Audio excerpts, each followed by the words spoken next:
Good morning, everyone, and thank you so much for being here today as we highlight Sexual Violence and Abuse Awareness Week, which unfortunately happens far too often and is on the rise.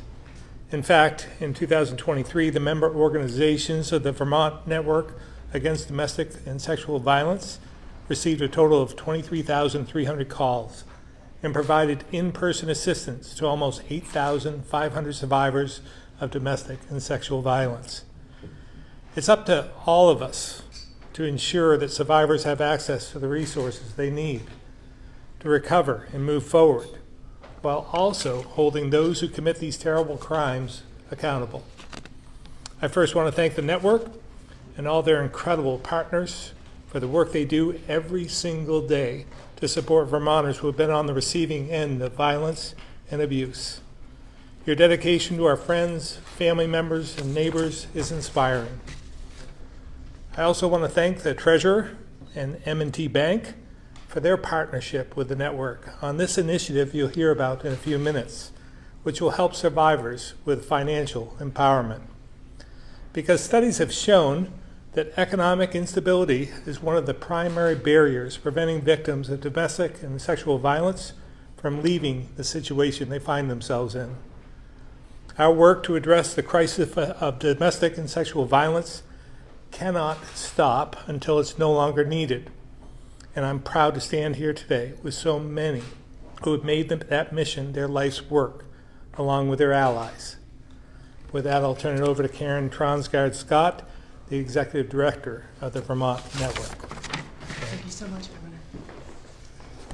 Good morning. I'm Karen Tronsgaard-Scott. I work at the Vermont Network Against Domestic and Sexual Violence, where I'm the Executive Director. Thank you, Governor Scott, Treasurer Pichek, and our partners at M&T Bank for your leadership. You know, last summer on one of the few sunny, hot days of the summer, Treasurer Pichek came over to the network office, and after just a few minutes of conversation about the economic toll that domestic violence places on survivors and on Vermont's families, he said, I think we can do something. I've got these friends at M&T Bank, and it's amazing to me that here we are today, ready to kick off this incredible initiative. We're here and thrilled today to announce this important partnership between the Vermont Treasurer's Office, the Vermont Network Against Domestic and Sexual Violence, and M&T Bank to address financial abuse. This new initiative will utilize financial empowerment training and credit building opportunities to enhance opportunities for survivors of violence to heal and recover in the wake of abuse and ultimately to thrive. The financial toll of domestic and sexual violence is immense. At the network, we estimate that our state spends over $100 million a year responding to domestic violence, and this includes the costs associated with the response from law enforcement, corrections, medical, and social services. But by far the most profound cost of domestic violence is on victims and survivors themselves.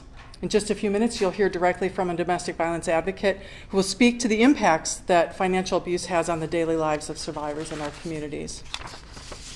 One of the things that sets this partnership apart is the collaboration between the nonprofit world, the business world, and the public sector. We're coming together to address this issue because we recognize that the reality is that domestic violence affects each and every one of us. And we know that this is one meaningful way to address the costs of violence in our communities. And we're really thrilled and grateful to be a part of this partnership and initiative. And now I want to introduce to you Ari Menard, who's an advocate from Circle, Vermont, right here in Washington County. Ari. Good afternoon. My name is Ari. I am the shelter coordinator for Circle, which is Washington County's domestic violence agency. I hear many different stories of abuse on a daily basis, but there is one form of abuse that is the single biggest barrier to housing and to allowing survivors to move on with their life, and that is financial abuse. So financial abuse can look like many different things. It might look like a partner saying you can't work, or forcing someone to cash and then hand over their disability or their paycheck. It can look like someone counting the mileage on your car to make sure that you only went to the grocery store, and then demanding the receipts when you return to account for every penny spent. It can also look like opening credit cards in someone else's name and then maxing them out, or forcing someone to co-sign on a loan or a debt. It can also look like more stereotypical forms of abuse, verbal and physical abuse we might think of more commonly, that forces someone to flee their home and pay for places to stay temporarily until their own credit cards are maxed out. We call this the cost of survivorship. Most often I see the tangible effects of financial abuse in poor credit scores that in no way reflect the credit and the financial abilities of the person with that score. These credit scores haunt survivors as they seek housing or to apply for new financial products while they try to work to reassemble the pieces of their lives. I am an advocate. I am not a financial counselor, and yet I spend a great deal of my time teaching people about credit scores, secured loans, budgeting, and other forms of credit repair. These are pieces of financial literacy that I've had to teach myself.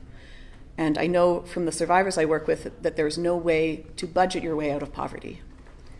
When you're living in a shelter like the one that I run, with 2 kids under the age of 3 and no viable childcare options, and therefore no way to get and maintain a job, and your reach-up income is $735 a month to cover your rent and other living expenses, there's nothing extra to repair the damage of financial abuse.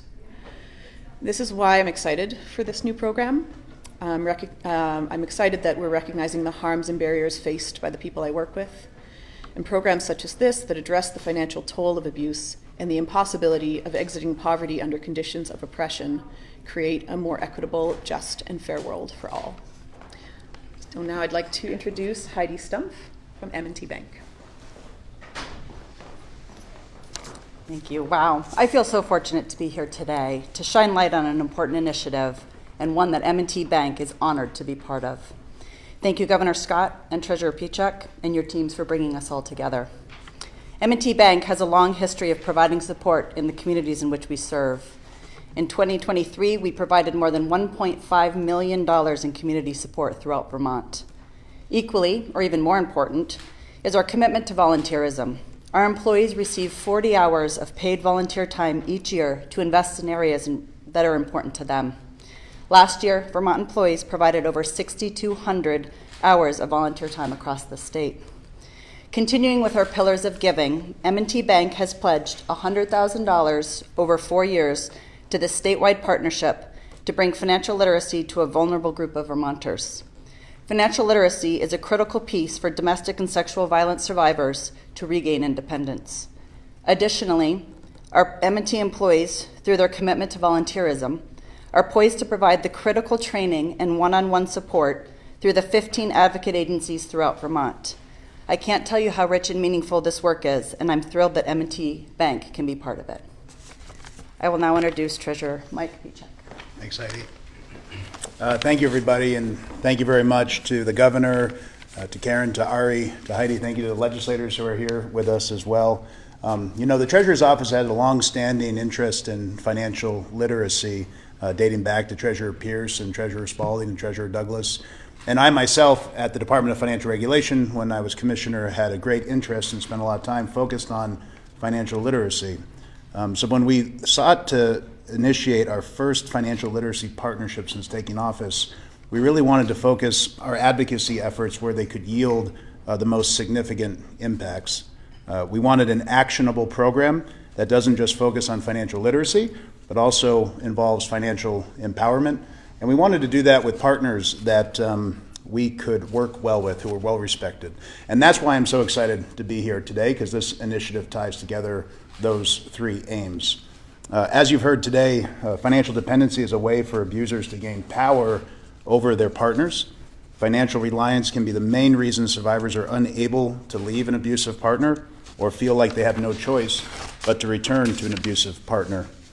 21% to 60% of domestic violence victims lose their jobs due to reasons stemming from abuse. So there is workplace insecurity. 85% of women leave an abusive relationship but end up returning to their abusive partner because of economic dependence on that individual.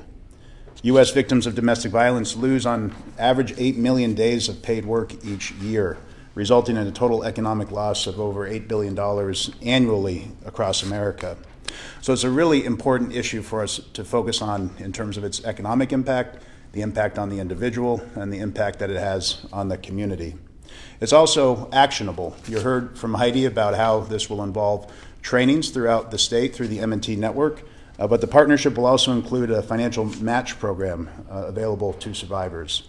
The match funds will be offered to participants to boost their savings as that individual is saving toward their own financial future.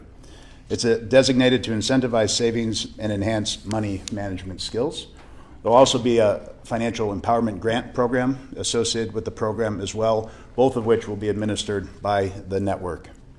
So as I mentioned, having great partners was a key to this program as well. We want to thank Kara Casey from the network for her work in putting together the lead on this partnership, for creating the proposal, and for the work that the network will do to operationalize it and put it into action this year. I also want to thank M&T Bank for their generous sponsorship. It's great to have a partner like that in our community. Their commitment to financial equity and supporting the financial well-being of Vermont's most vulnerable is really important. And then I also want to call out the Office of the Massachusetts Treasurer, who implemented a similar program with M&T Bank in Massachusetts over the last few years. This was an opportunity for us to learn from partners within New England, to build on it and make it something unique for Vermont. And for all those reasons, really excited to be here and make this announcement. And now I believe we'll have an opportunity for the governor to sign the proclamation.